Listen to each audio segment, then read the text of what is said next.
In this video, we're going to talk about some ways that we can deal with your overthinking.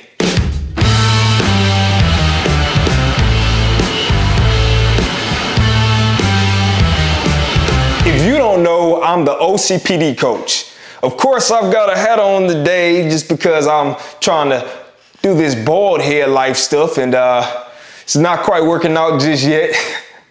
But OCPD stands for Obsessive Compulsive Personality Disorder. I actually have videos talking about OCPD and some of the traits that come with it. What I do is actually work one-on-one with clients all over the world who deal with OCPD. We sit and talk about your goals, I strategize to come up with a plan, and then we work together to actually hit those goals and make changes in their lives. But let's hop into the video. So we're going to talk about overthinking. And you might already be thinking, what does overthinking look like? I jotted down a few examples that I've dealt with myself. Overthinking could look like hoarding. This could be hoarding of money because you're always scared you're going to run out. Or it could be hoarding of items that you think one day you'll need them. And a lot of times you never do. It often looks like indecision.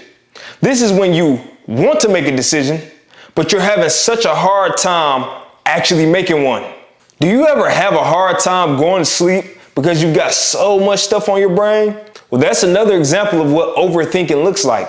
Sometimes you want to just shut your brain off, but you can't. Obviously, it can look like high anxiety. This is when every situation in your life seems like it is the most important decision to make.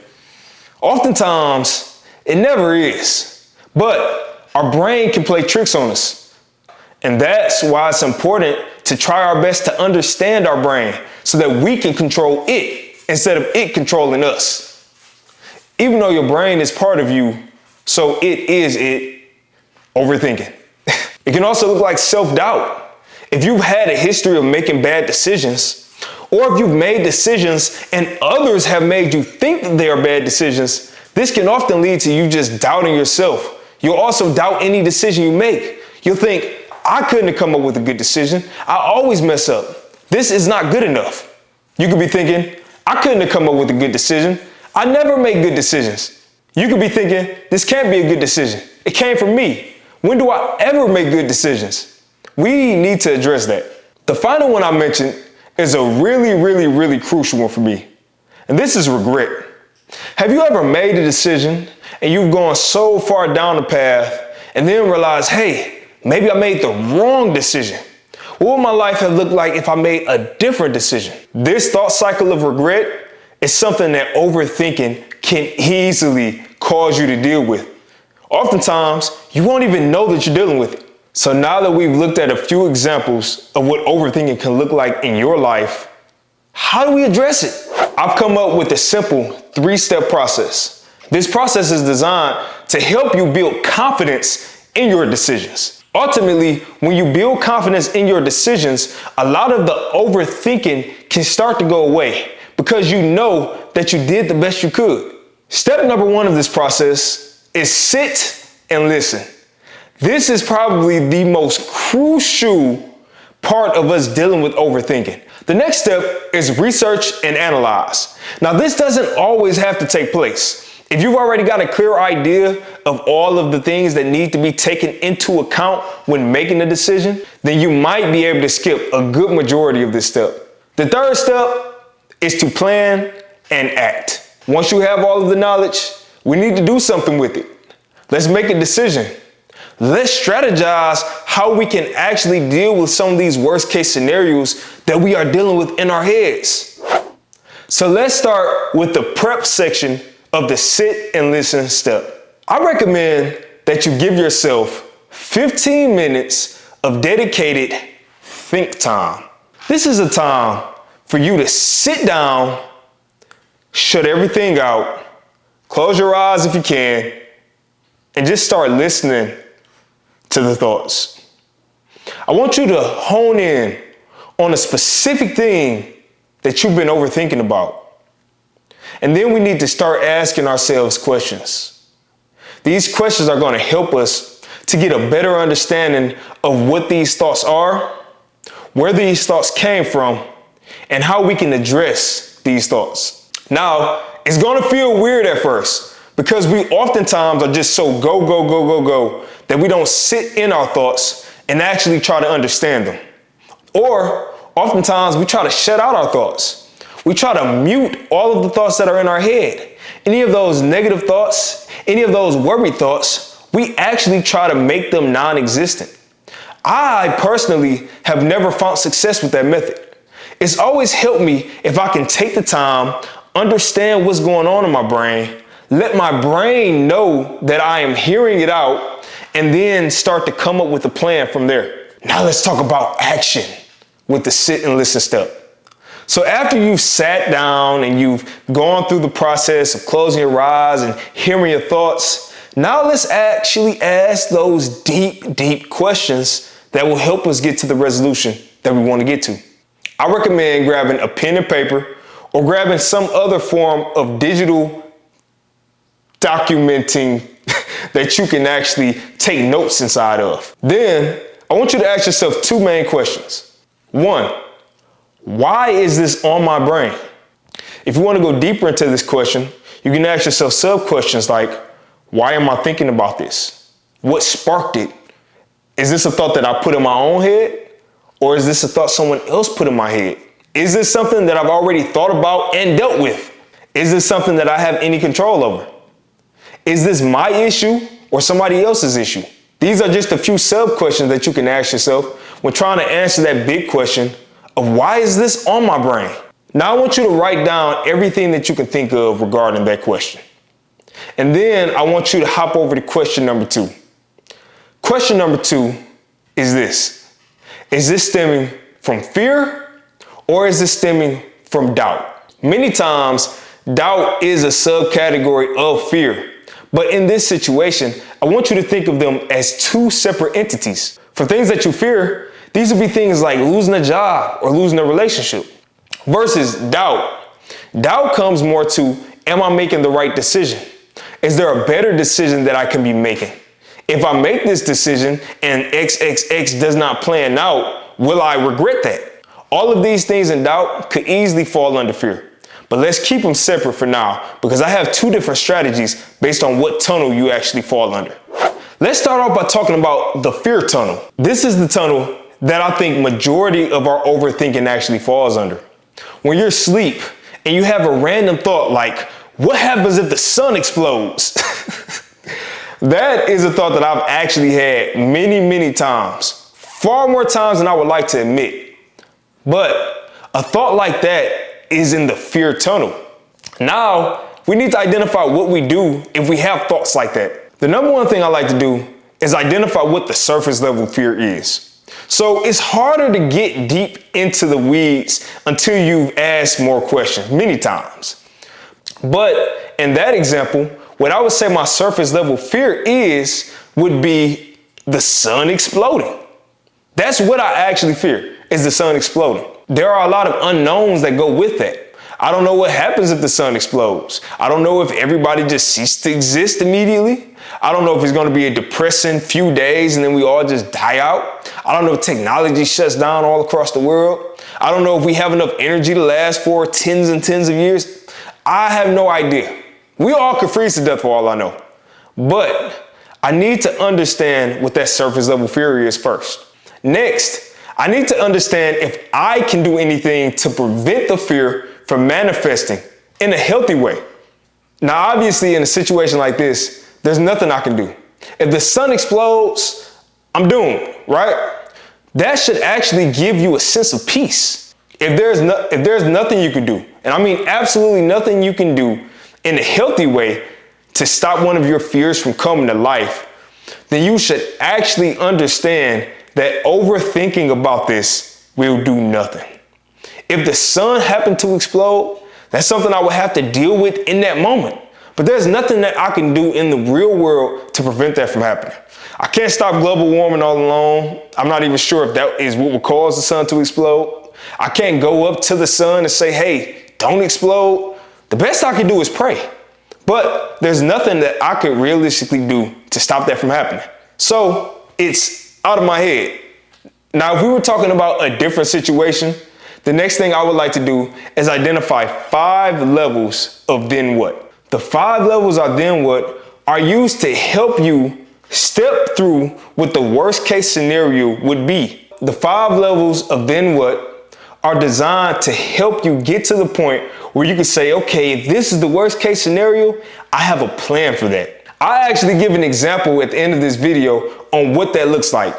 The final step will be to figure out what plan we could implement based on that 5th level of the what if.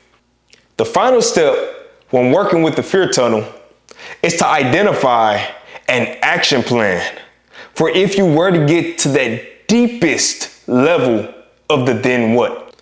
But now let's pivot over to the doubt tunnel. So overthinking down the doubt tunnel often comes from a lack of self-confidence. Many times, this is a lack of self-confidence in our decision making. So the first main question I like to ask is, do I have a history of making bad decisions? I'm sure that we've all made decisions that we probably look back on now and say, I could have made a better one. But if you have a proven track record of making bad decisions, it's likely that this is actually a valid fear. It's likely that this is actually valid overthinking. If that is the case, let's see what we can do to help you build the trust in your ability to make better decisions. First thing I recommend here is finding small wins. Let's see if you can make some small decisions first. This may look like something financially. You have 10 bucks come in. What are you going to do with that 10 bucks? Do you go blow the 10 bucks? Or do you put a little bit of the money away and then get you something with the rest of it? This is a very simple win to obtain on your journey to trusting yourself again. Next step, do a little more planning before decision making. Now, a lot of us, we do a lot of planning in our heads. And this is what leads us to overthinking or a lot of times indecision because we're going back and forth. When I say planning, I mean actually coming up with a pros and cons list of decisions. Let's see what the best potential outcome and the worst potential outcome of each decision could look like. Take your time doing this. This is not something you have to rush through. I would like to say, if you spend about an hour doing this, then that should be more than enough time. Finally, try to see if you can find a trusted resource. If you know that you have a bad track record of making decisions, see if you have a mentor or a coach or parent, someone else that you can bounce ideas off of and get genuine feedback. You can look at this as having the training wheels on until you get your confidence back. If you've come to the realization that you don't have a poor track record of making decisions, then it's time to get to the next question. That next question would be, is there a better decision I can be making? A lot of times, we're stuck in this cycle. We're just stuck on, is there a better thing I can be doing? We're stuck in the, is there a better decision I can be making? When it comes down to indecision, we're typically stuck at this part. Well, using a few of my strategies, we can actually get into this part and then get out of the part with some better understanding of what the better decision might be. All right, now that we've made it through the sit and plan step, let's talk about the research and analyze step. As I mentioned, some of you might be able to skip this step a lot of times in your decision making. But if this is a brand new decision you're having to make, or you don't have a lot of knowledge on the topic, then this is a step that is essential to making a confident decision. As mentioned before, when talking about having a bad track record, I always think it's great to consult experts. Experts can come in different shapes and sizes. It could be mentors, it could be therapists, it could be coaches. But the key is to just find someone who has more education or experience in the field that you're looking for that information in. The next step is to write a detailed pros and cons list on whatever decision you're trying to make. Instilling that confidence in our decisions will help us eliminate a lot of the overthinking. Instilling confidence in my decision making has helped me a lot with overthinking. Once I know I've done enough research to make a confident decision, that I've gone through the different pros and cons of me making the decision, and that I've done the final step, which is gaining perspective from others, I'm much more at ease. I know that I took the time before just making an impulsive decision and tried to see what made the most sense. So let's talk deeper about gaining perspective from others. If the overthinking is fear-driven, I actually like to recommend that people watch videos or read stories, whatever you can do, of people who are living in your deepest level of then what. So what this might look like is, if my deepest level of then what is homelessness, I would go on YouTube and watch videos of people who are homeless. I was able to see that there are people who are homeless that are still living. There are people who are homeless that are still able to find happiness. There are people who are homeless that are still able to focus on the positive things in life. And this perspective made all of my stress and issues seem so small. So I recommend watching the documentaries, watching the different videos on YouTube, reading articles, doing whatever you can to get this additional perspective. If it's doubt-driven, I want you to keep one thing in mind. We hardly ever will have perfect decisions that we've made in life. Ever.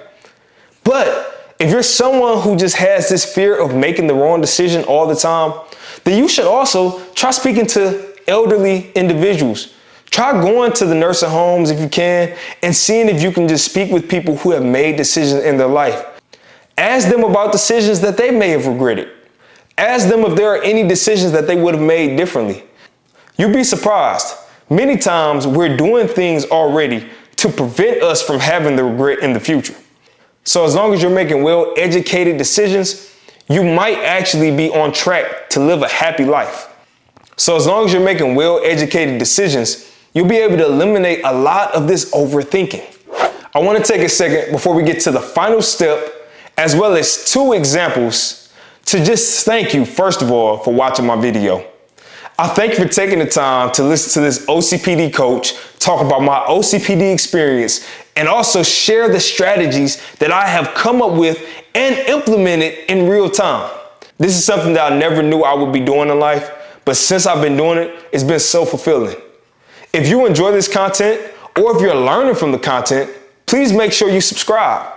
If there are videos that you would like me to create, if there's content that you would like to see, topics that I haven't touched, topics that you would like a deeper dive on, make sure you drop a comment under the videos. That allows me to know that you want to see me on YouTube and you want to see me actually making content about this. In addition, I want to let you know about the OCPDcoach.com/resources. On there, I actually have a bunch of different documents that I've come up with and actually used in my one-on-one coaching with clients. These documents are free for you to download. You can watch the videos that I've created and learn how I use them, or you can try to see if you can come up with your own strategies to use them. I highly recommend that you watch videos that I create that are associated with those different resources.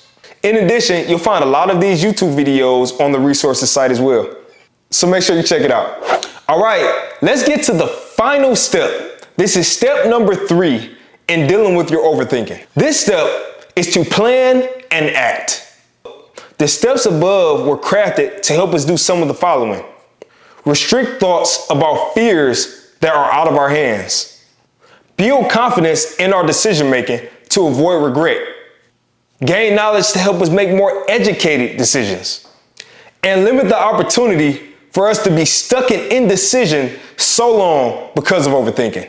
This step allows us to come up with a plan and act wherever we can.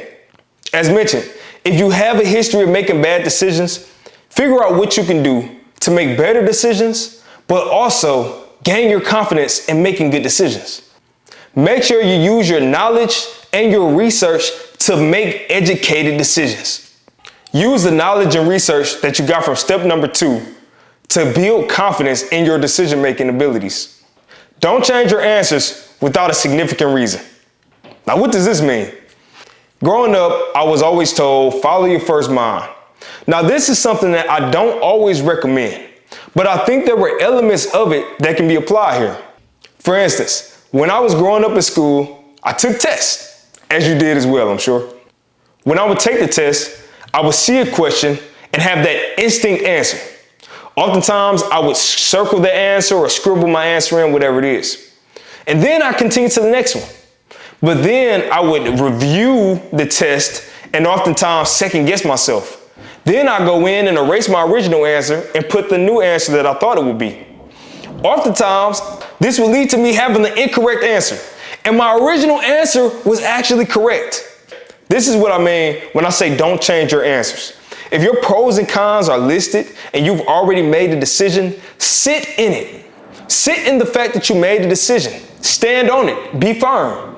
The only time that I think we should reconsider these pros and cons or these different things that helped us come to decisions are when major life changes happen. Maybe you had a divorce, a marriage, childbirth, you're having to move to a new place. All of these different things can lead to you having to reanalyze the situation. But that's it. Don't go changing it outside of that. Now, I really quickly wanted to talk about some examples. The first example I wanted to talk through is the 5 levels of then what.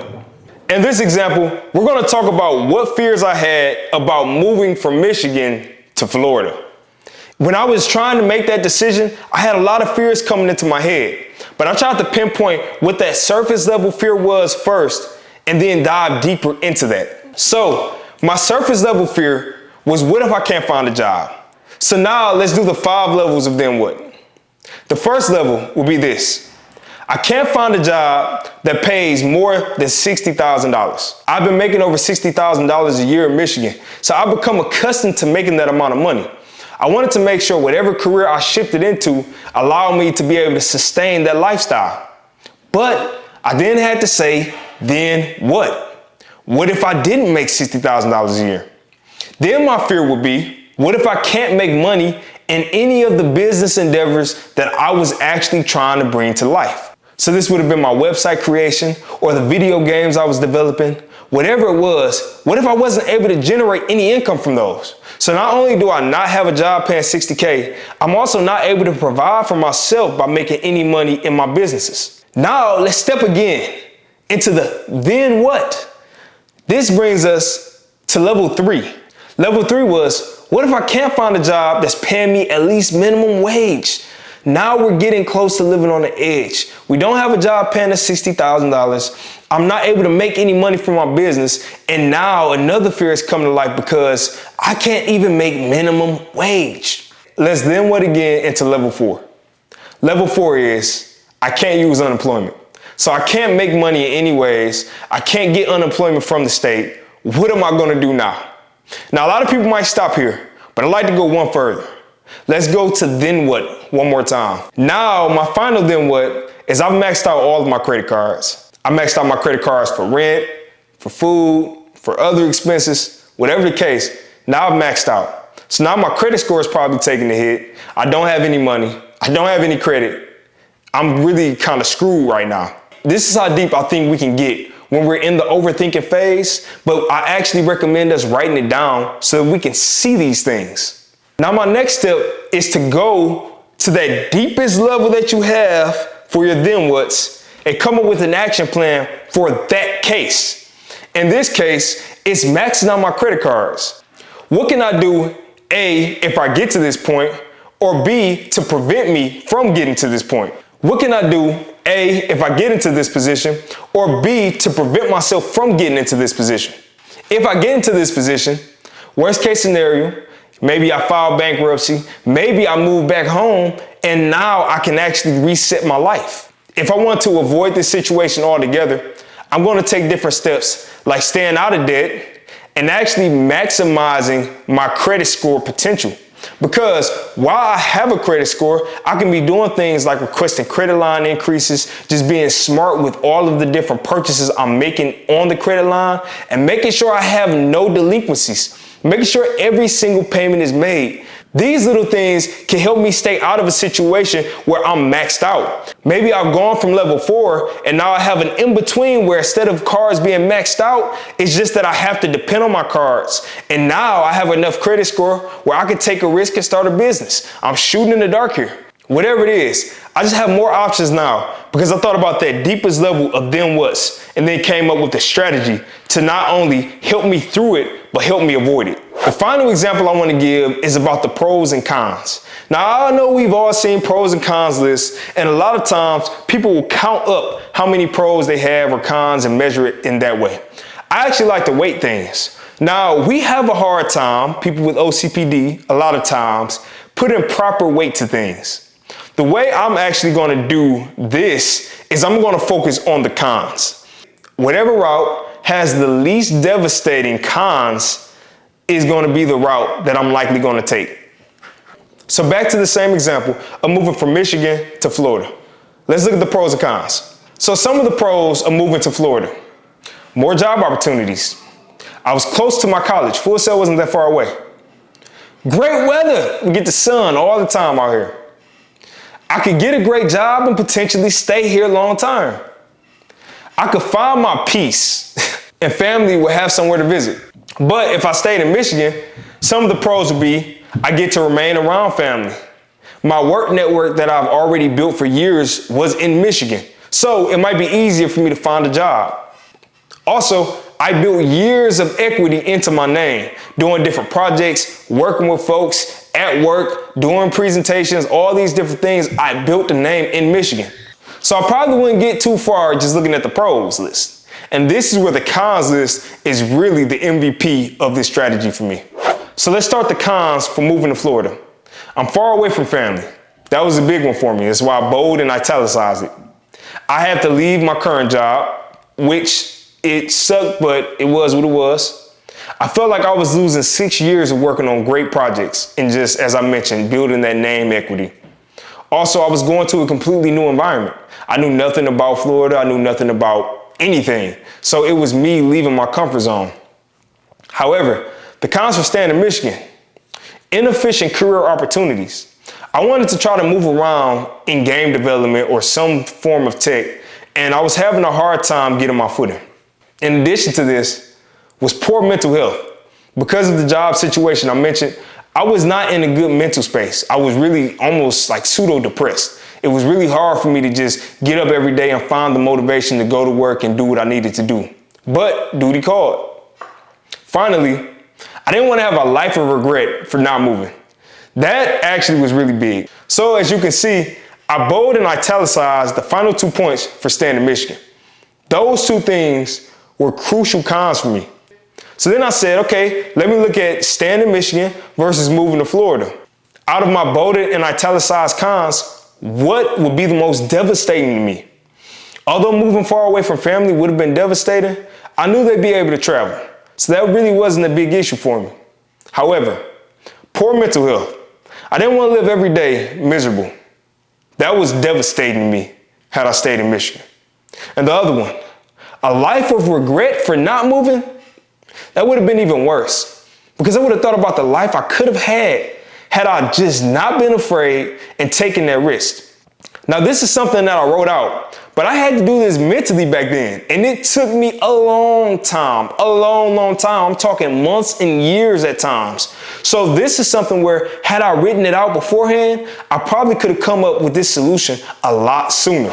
But that's going to wrap up my video for today. I hope these examples helped you, and I also hope that these steps actually help you with fighting the overthinking that we deal with, and then also with the indecision that we deal with daily.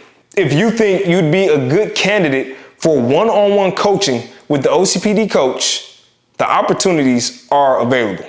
If you have goals that you want to hit in your life, maybe it is fighting the overthinking, maybe it is fighting the indecision, maybe it's fighting perfectionism.